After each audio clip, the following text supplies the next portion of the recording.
In 1968, an agricultural extension worker, documenting smallholder farms in rural Kerala, wrote something in his field journal he struggled to explain to his supervisors back in the city. Not one household on his entire route had thrown away an eggshell in living memory. Every shell was dried, crushed, and returned to the same tomato and banana beds for generations, and nobody could tell him exactly when the practice began. What he was actually looking at was a complete, unlimited calcium fertilizer system, sitting right now in the kitchen trash of nearly every American home. Most gardeners have tried eggshells once, seen nothing happen, and quietly written the whole method off as a myth. That is because almost nobody online tells you the actual preparation that makes the calcium available to a plant's roots, and today that changes completely. Blossom end rot is a calcium disorder, and eggshells are almost pure calcium carbonate, so the connection seems obvious. But a whole shell tossed into soil can take years to break down, which is exactly why so many gardeners tried this once and gave up. In households across parts of Asia, the Mediterranean, and rural Eastern Europe, discarding an eggshell without saving it for the garden is treated as an obvious waste, something a grandmother there would find genuinely strange. In most American kitchens, the same shell goes straight into the trash, week after week, without a second thought. The difference is not the shell itself, it is what happens to it before it ever reaches the soil. Step number 1 is the forgotten membrane. In 1983, a home economics researcher visiting a farming cooperative outside Lima noted something odd about how the women there handled their eggshells. They never rinsed them clean. They set them straight on a windowsill, thin inner skin still attached, still faintly damp, and let them dry exactly as they came out of the shell. She assumed this was simply a shortcut, until she compared their compost breakdown times to shells that had been scrubbed clean, and the unrinsed shells consistently broke down faster. The explanation is straightforward biology. That thin inner membrane most people peel away or rinse off carries a layer of protein and collagen-like material, and that material feeds the beneficial bacteria and fungi in soil that are responsible for breaking calcium carbonate down into a form roots can actually use. Scrubbing the shell clean removes the exact fuel that speeds up the entire process. The specific technique is simple. Rinse only enough to remove visible egg white, leave the thin membrane fully intact, and set the shells somewhere dry and ventilated rather than under running water. The fatal mistake is treating the membrane as something dirty that needs to be scrubbed away, when it is actually the part doing the most work. What nobody in that cooperative could explain was why the timing of when they added the shells, always after the rains, never during, seemed to matter just as much as the shells themselves. That detail is still unresolved. Step number 2 is drying and crushing for bioavailability. Households that never threw away a shell also never used one straight from the drying rack. They waited, often a full week on a windowsill, until the shells were completely dry and brittle before doing anything else with them. The reason is that calcium carbonate only becomes plant available once it is broken into fine enough particles for soil microbes to process, and undried, coarsely broken shell pieces can sit in soil for literal years without releasing meaningful calcium. Fully dried shell crushes to a much finer powder than damp shell, which crumbles into chunks instead. The technique is to oven dry shells at a low temperature for about 10 minutes until they snap cleanly, then crush them in a blender or with a mortar until the texture resembles fine sand rather than gravel. For reference, roughly the shells from a dozen eggs, fully dried and finely crushed, gives you close to half a cup of usable calcium powder, enough for several applications. The common mistake is tossing whole or coarsely broken shell pieces directly into soil and expecting fast results, which is precisely why so many gardeners tried this once and saw nothing happen. Drop a comment right now and tell me whether you have ever tried the eggshell method before, and if you did, whether you dried and crushed the shells first or just tossed them in whole. I read every comment, and I want to know what you have already tried before we go further into the technique. Step number 3 is the protective ring.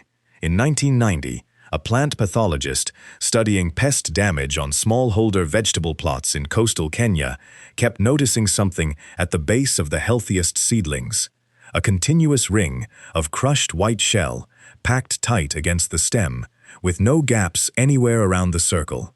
When he asked why, the answer he got was less about slugs and more about the ring itself needing to be whole. He assumed that detail was superstition until he watched what happened to seedlings where the ring had a small break in it. Those were the ones with slug damage. The explanation is mechanical, not mystical. The sharp, jagged edges of crushed shell physically irritate and deter the soft, damp underside of slugs and similar pests, and a break in the ring simply gives them a way around it. The technique is to form a continuous ring of crushed shell about 1 to 2 inches from the base of a new transplant, packed close enough that there are no visible gaps anywhere around the stem. The fatal mistake is leaving even a small opening or applying the ring after pest damage has already started, since it works entirely as prevention. What the ring does not explain is why generations of households insisted the ring itself had to remain unbroken for the entire season, reapplied and repaired constantly, a level of care that goes well beyond what slug prevention alone would seem to require.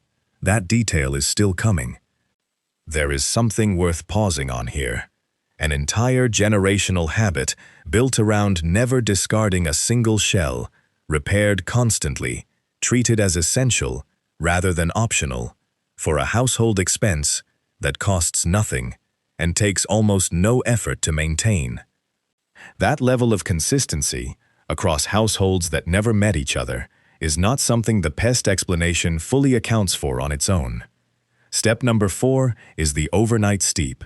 Households that saved every shell also kept a specific jar going, crushed shells sitting in water, always covered, always left overnight before use. The reason this works faster than solid shell in soil is that steeping crushed shell in water for 24 to 48 hours leaches soluble calcium and trace minerals directly into the water, creating a usable liquid feed instead of waiting on slow microbial breakdown. The technique is roughly 2 tablespoons of finely crushed shell per gallon of water, steeped covered for a full day or 2, then applied directly to the soil around the base of the plant as a drench, avoiding the leaves. The common mistake is using whole or barely broken shell pieces for the steep, which release almost no soluble calcium in that short a window and leave you with plain water and a false sense of having fed your plants. If you have still been watching, is not yet in your subscription list, understand what that actually means. YouTube tracks the channels you follow and prioritizes your content in your feed.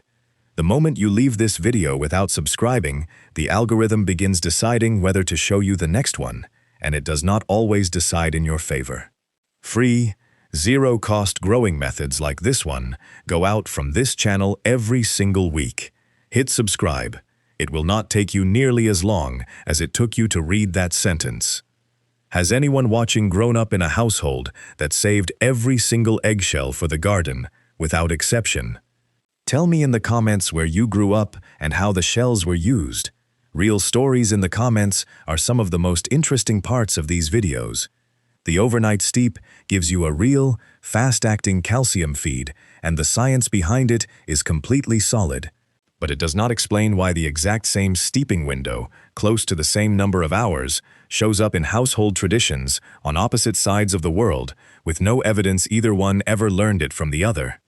The next step gets closer to why that consistency matters, or closer to why the full answer is still not quite as complete as it sounds.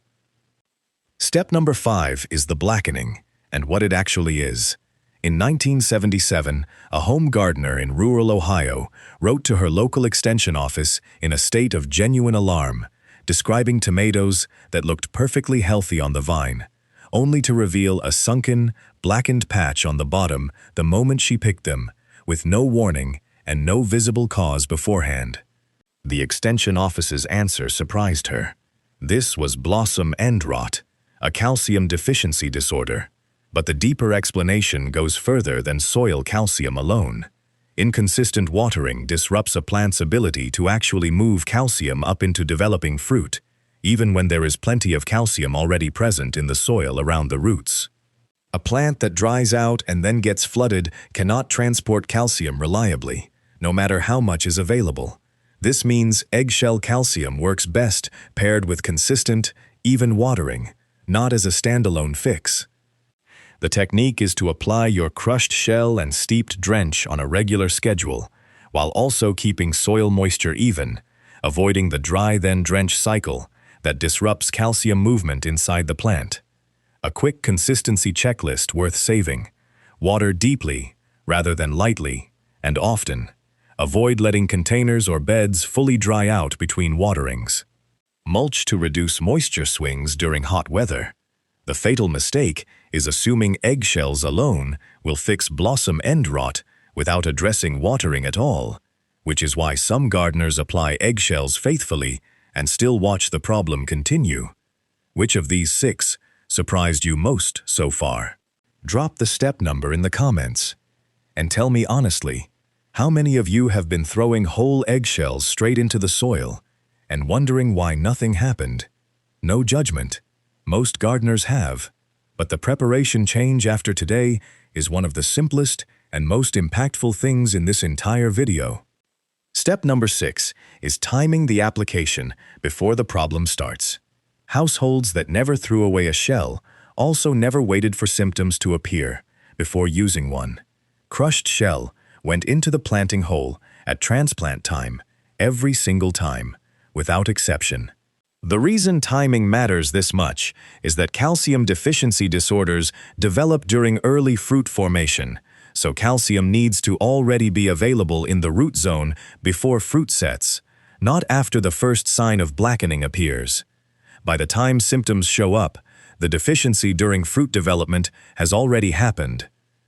The technique is to work a small handful of crushed shell directly into the planting hole at transplant time, then follow with the overnight steep drench every 2 to 3 weeks through fruit set, keeping calcium consistently available the entire time the plant is forming fruit. The common mistake is only reaching for eggshells after blossom end rot has already appeared, which treats a problem that needed to be prevented weeks earlier. Here is the complete method in one place, worth pausing and writing down. Dry shells with the membrane intact rather than scrubbing them clean.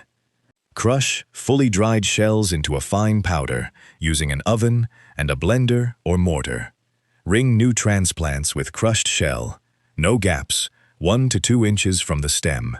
Steep 2 tablespoons of crushed shell per gallon of water for 24 to 48 hours and apply as a soil drench. Keep watering consistent, since calcium cannot move without it. Apply at transplant time and repeat the steep every 2 to 3 weeks through fruit set, rather than waiting for symptoms. Modern agricultural science actually explains almost everything covered in this video. The calcium deficiency mechanism behind blossom end rot is well documented. The physical pest deterrent effect of crushed shell is straightforward mechanics. The leachate extraction process behind the overnight steep is basic, well-understood chemistry. None of that is seriously in dispute. What is harder to fully explain is something agricultural historians have noted but never fully resolved. Household traditions across different countries and generations, with no evidence any of them ever learned from one another, arrived at nearly identical preparation steps, similar drying durations, nearly the same steeping windows, for a practice built entirely on repeated household experience rather than formal agricultural training. Some historians believe this simply reflects what happens when any careful household repeats a working method long enough, the details converging naturally toward whatever actually works. Others point out how specifically consistent the timing details are across cultures, with no possible contact with each other, and argue that level of consistency is a harder coincidence to fully dismiss. Here is the honest version of both possibilities at once. This method works because it recreates real, well-understood agricultural chemistry that modern science can fully verify, and the fact that unconnected households landed on nearly identical preparation timing either proves how reliably careful observation converges on the same answer everywhere, or suggests these specific traditions understood something about calcium and plant timing that formal agricultural science only caught up to much later. So which is it? Did the eggshell tradition survive purely because it is a genuinely effective, freely available calcium source that generations discovered through ordinary trial and error? Or does the specific, repeated consistency of these unexplained preparation details suggest something the explanation still has not fully accounted for?